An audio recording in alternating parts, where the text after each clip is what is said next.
I was in a space with the Carib DAO, and if you've been following on Twitter, you know that I'm at an event currently, and I'm going to be speaking and presenting Bitcoin and Web3 and all these different things to people here locally on the island of Jamaica, where I'm recording this right now.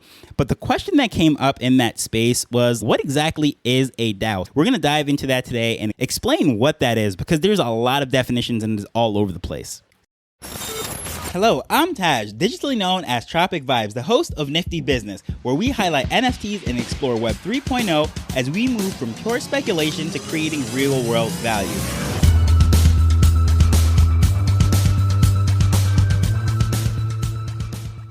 So before we dive into a DAO, I just wanted to say, if you are not subscribed to our weekly newsletter, the Nifty Business Week, you can sign up for that absolutely free, cover all the amazing things that we're doing within this whole Nifty business world, and also highlighting some amazing things that's happening in the broader Web3 picture in 5 minutes. You can read through that. It comes out weekly. It is at niftybusinessweek.com. Now, what exactly is a DAO? So the definition straight up is a decentralized autonomous organization. Okay, cool. A lot of people can roll that off for their tongue. What exactly does decentralized autonomous organization mean?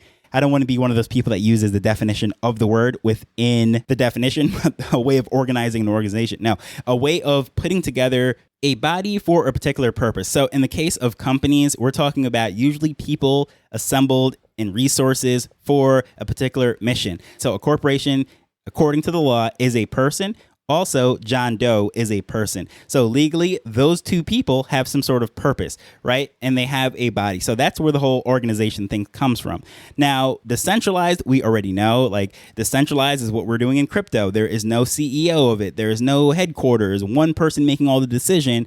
That is all spread out. It is scattered. So it is basically a democracy of decision making spread out. And there's should be anyways, no way to collude, no way to influence towards having very few people having all the power. And then that was autonomous. And that is the most elusive of the three words. It is self-running. This is something that is not ran top down by, again, someone on top. This has the freedom to govern itself and run itself and have its own affairs and so forth. So an autonomous country, for example, is someone that broke apart from the greater empire. So whether it is someone who was leaving the Soviet bloc or the people that were, in theory, leaving the British Empire and becoming their own country, if they're autonomous, they can make their own decision. The queen or the czar or the whoever it is not directly involved in the affairs of that. It runs itself. So an autonomous organization is an organization that runs itself. And in the case of a DAO, it runs itself decentralized. What exactly does that mean? Sure, we might know what those three words mean, but how does this play out? Well, within the whole NFT landscape of things, we don't see this play out as the definition is. Like normally it's like, yeah, if you hold these NFTs, you're here for a period of time, you might get some tokens, you might get some governance voting on how we do things, and we call ourselves a DAO, but at the end of the day, the founders are the ones that are still doing it. Then there's whales and all the people that are actually holders, how many people are actually participating. So you don't even really need a majority of the NFTs to have all of the say, because let's just say there's 10,000 NFTs, someone has 1,000 of those, they only have 10%, which is a massive amount. But when a vote is put up to test, of those, let's say 5,000 unique holders, only 500 of them actually end up voting. So that person who has 1,000 of them, really whatever they say goes. They go to the vote, they bring their 10% of the outstanding, but only a very small fraction of those people are voting. Anything that is proposed, they're the ones who have the final say. And that is what we do not want. And that is why it is also very important when you look at the unique holders within an NFT project or a particular coin or a token or anything to really see, well, does this have the potential of one person saying everything and it goes for everyone else? Well, the same thing can happen with these rug pulls. Like we're seeing that these founders who have so much of the liquidity and then they pull out and then they cash out to Ethereum or another coin and then just enjoy their payday while the coin goes crashing down. And not calling any names, but recently this happened to quite a few meme coins and they're all over Twitter and people are just left brokenhearted. Well, that is why you don't want that concentration of power in one place. So when it comes to these DAOs now, NFT DAOs in particular are the most notorious for this because they are neither decentralized or autonomous. They just happen to be organizations in the sense that they are a body of holders. So when you're looking at a true DAO in its essence, the best example of this would be something like Bitcoin, to be honest. Like, I know it's not technically referred to as being a DAO and so forth, but if you look at how Bitcoin operates, there is really no CEO. Yeah, Satoshi wrote the white paper, but Bitcoin at this point can go wherever it wants to go. And that is where and why I would refer to it as the best example of a DAO. So when we're in this space and the writer was asking the founder of Carib DAO exactly, well, what is a DAO? Why did you guys choose a DAO? It was very interesting, the answer that he used. The long story short is we choose to use a DAO instead of another structure or launch an NFT project because we can do a lot of different things. We can have our token that teaches people in the Caribbean to use the blockchain and so forth without having to risk ETH or Bitcoin or something of real value. We can even give them these tokens that are a part of what we're trying to build. And as a reward for just educating themselves, they're given this token that really essentially has no monetary value at this point. Sure, if it has a very low monetary value, but what I'm talking about is compared to ETH and Bitcoin and so forth, then yeah, it is much easier to learn, make mistakes with this token. And as someone who is learning and coming into the ecosystem, taking part in what's going here, then you become a part of the DAO by holding these tokens, and you can participate in all the things that are going on.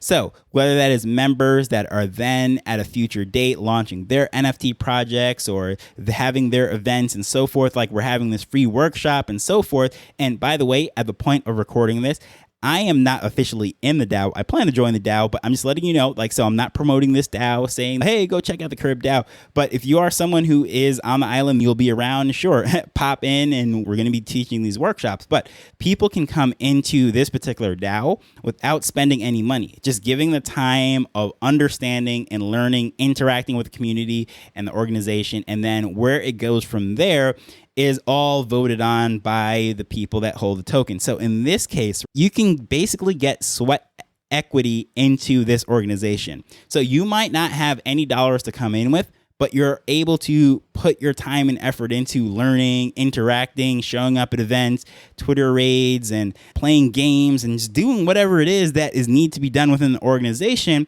And as a result, you're rewarded for it. This token, which right now has no monetary value for the most part. And over time, if more people in the Caribbean or whichever DAO it is gets into it, then they're able to then have their own value to it, right? So it's very interesting where a DAO can go. But most times people are so confused, like, what is a DAO? There was the Constitution DAO. Their whole purpose was trying to buy a copy of the U.S. Constitution. There are so many countless DAOs that are out there. I have an email right now from Athena DAO to help women getting into Web3 and spreading tech. And then there's various DAOs. I think there was a shark something, another DAO for one of the scary shark NFTs that I used to hold. They now have rebranded. I forget the exact name of it, but that was my first Solana project. And that was all about voting, and what was happening was in that ecosystem, how they're going to have staking and rewards and all that stuff. But again, too, NFT communities that have DAOs, it is very different than a true essence of a DAO. A lot of the times when these companies or brands or whatever, they're saying, oh, they're starting a DAO, it was like the flavor of the day during the bull market. You'd have your mint, you would have your giveaway, you'd have some charity, which is like just crazy. Think about it. You are launching a company, you're going to VCs, and you're going to say, okay, well, we're going to put 20% of these funds towards a charity. That would never happen. But during the bull market, people are launching so-called companies with NFTs and saying like the first thing on the roadmap was to give away 20% of the revenue. So great. Yeah, if this is a charitable organization, absolutely awesome. But a lot of people are buying into them thinking that they were going to get a financial return. How are you going to get a financial return from a company that's giving away 20% off the top, right? The goals and visions were completely misaligned from day one. But whatever, it was the bull market. We were all learning. Things were going crazy, and most of those things are at zero right now. But that was where we were at that time. So going forward, they had on the roadmap, usually towards the end, after everything was minted out, that they would create a DAO out of their holders, and then they would vote for season 2 or the next rendition of the NFT or whatever it might be. So it was all over the place, and that was just how things were going at that time. But now it kind of feels like the NFT DAO is not the flavor of the day anymore, and people have really fallen away from that. However, DAOs actually have not gone away. There's still DAOs doing all sorts of things, and all over the world you can find DAOs, and in certain countries the legal rights of these DAOs are starting to make their way into laws, such as how a corporation, an LLC, sole proprietor partnership, limited partnership, and all these different things are a part of the legal system. Well, DAOs are starting to get there right now, and in some countries they're required, these DAOs, to then start a corporation that is owned by the DAO, and then they would have their legal affairs in the real world with bank accounts and so forth, using the DAO as the owner of the corporation or whatever it might be. I mean, it's all over the place right now. We're figuring this out as we go along, but the general premise of it, just like how shareholders within a company can make votes, that's what DAO holders can do. However, there is not a CEO to basically make all the decisions within the company, and then the shareholders just really replace board members who are the ones who are hiring the CEO and so forth. So it's different. It's a completely different structure. But I think going forward, like how we're going to define what a DAO is, it's just another structure to organize people in towards a particular purpose.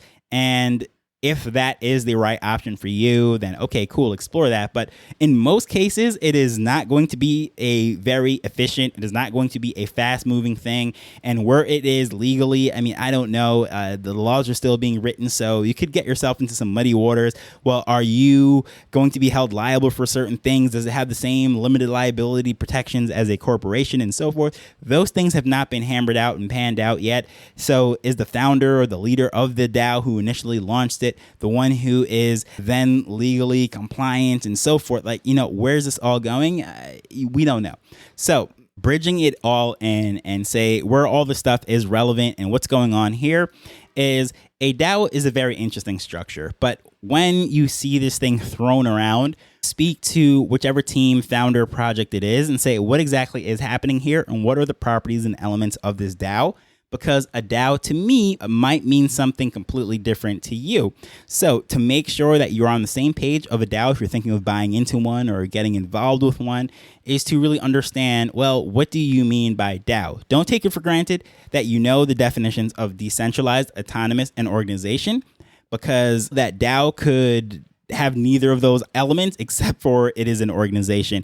And when I say organization, I do mean that lightly because it could be very disorganized. So with that said, hopefully you found this interesting, and going to this particular topic, there's a lot of confusions around DAOs. And if you go to ChatGPT or any of these things and look up definitions of what a DAO is, you're going to see the definition on paper, but what plays out in practice is very different from what is in theory. So do your homework, do your own research, and whatever it is that you're getting involved in, just know what they stand for, how it is operated, and so forth, and ask as many questions as you possibly can. And if anyone tries to shut you up and say that you're asking too many questions, well, right up front, you know, that is not the organization that you want to be involved with anyways, so just watch from afar or just dismiss them. Wipe the dust off your feet and move on to the next one. I just think they won't answer your questions and you're rude and not participating, then it's probably not your people anyways. So with that said, hopefully you found this interesting. Thank you for listening to this as we're learning and building Web3 together. So until next time, later. The Nifty Business Show is not investment advice. It provides insights and information within the space. As with anything, please do your own research before making a decision whether you're making an investment or a purchase.